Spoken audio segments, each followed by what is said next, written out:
আজকে আবার একটি সোমবারের ভিডিও নিয়ে চলে এসেছি। তো সকাল সকালে আমাদের অ্যাপয়েন্টমেন্ট ছিল গাড়ি অফ করানোর জন্য। রাইকার আমি গিয়েছিলাম গাড়ি ড্রপ করতে। গাড়ি ড্রপ করে আসার সময় রাস্তায় এই ফুলগুলো দেখছিলাম, চেরি ফুল। যতই দেখি না কেন জাস্ট মুগ্ধই হয়ে যায়, আর এত ভালো লাগে, কি স্নিগ্ধ তাই না?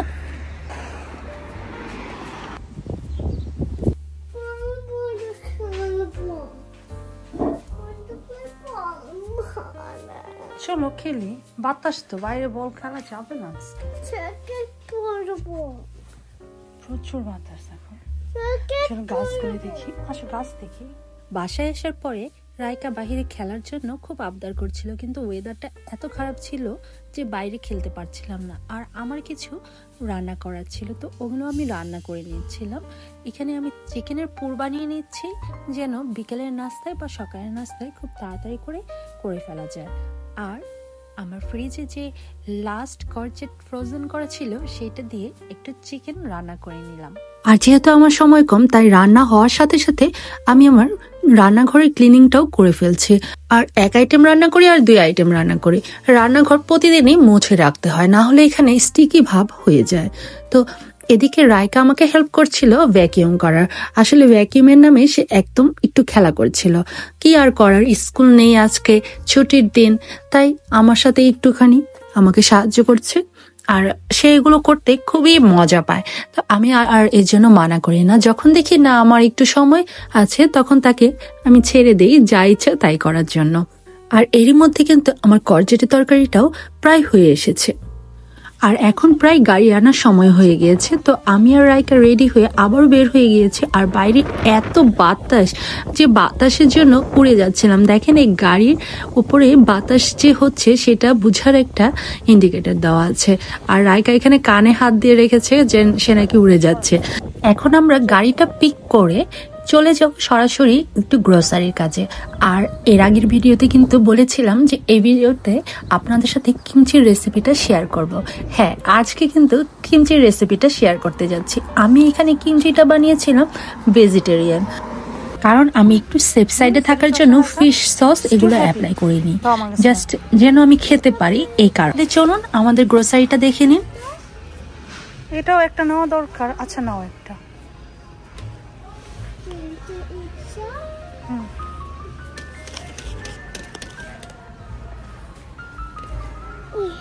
It's not that heavy. It's a heavy now. জানি। আর কিছু কিনা আছে না? What about this? না, এটা না, এটা আছে।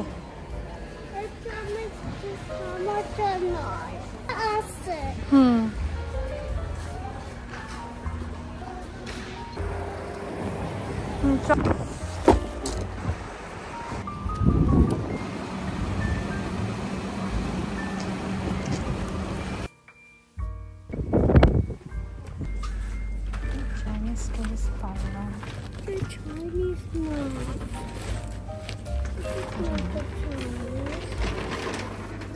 এটা নিয়ে নি, ওটাই নি।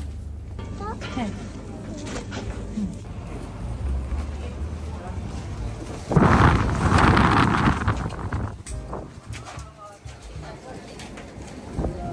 চলো চলো। ও, একটা আদা নেওয়া দরকার ছিল, মনে না, ফ্রেশ আদা লাগবে।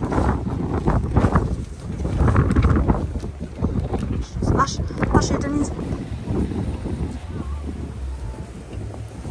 তো বাসায় এসে আমি তাড়াতাড়ি করে ক্যাবেজটা কেটে লবণ পানি দিয়ে সোক করে নিলাম, কারণ এটাই কিন্তু প্রায় 7-8 ঘন্টা রাখতে হয়। তো আমি যেহেতু খুব তাড়াহুড়ার মানুষ আর আমার এত ধৈর্যতে কুলাচ্ছিল না, তো আমি 2-3 ঘন্টা রাখার জন্য তাড়াতাড়ি করছিলাম। তো এটা সোক করে আমি এর মধ্যে কিছু মিক্সিং দিয়েছিলাম, যেমন শসা দিয়েছিলাম, গাজর দিয়েছিলাম আর মূলা দিয়েছিলাম। তো এগুলো কেটে নিচ্ছিলাম। এগুলো আমি কিছু লবণ দিয়ে একটু সোক করে রেখেছিলাম, যেন যে ময়েশ্চারটা আছে সেটা চলে যায়। আর এখন আমি নাপা ক্যাবেজটা ওয়াশ করে পানি ঝরানোর জন্য রেখে দিব। আর এর মধ্যে যে গ্রেভিটা লাগবে সেটা বানিয়ে নিব। গ্রেভির জন্য আমি নিয়ে নিচ্ছি অর্ধেক আপেল কুচি আর ভাত। এটা ব্লেন্ডার করে নিচ্ছি। এরপর এর মধ্যে দিয়ে দিব গোচুগারুম, যেটা Korean chilli powder, soy sauce, চিনি, এটা আমার স্বাদ অনুযায়ী। তারপর আদা রসুন কুচি, স্প্রিং অনিয়ন, যেটা ফিঙ্গার সাইজ করে কাটতে হয়। এরপর সব একসাথে মিক্স করে উপরে একটু তেল ছড়িয়ে রেখে দেব। এটা ফ্রিজে প্রায় 3 সপ্তাহ মতো ভালো থাকে। আর এটা খাওয়া শুরু করতে হয় 3-4 দিন পরে। আর ফ্রিজে রেখে ফার্মেন্টেন্ট করলে বেশি ভালো হয়। তো এই ছিল আমার কিমচির রেসিপিটা। কেমন লাগলো আপনাদের আমার এই ভিডিওটি কমেন্টসে জানাবেন। আল্লাহ হাফেজ সবাইকে। 3 দিন ফার্মেন্টেশনের পরে এই ছিল কিমচির অবস্থা।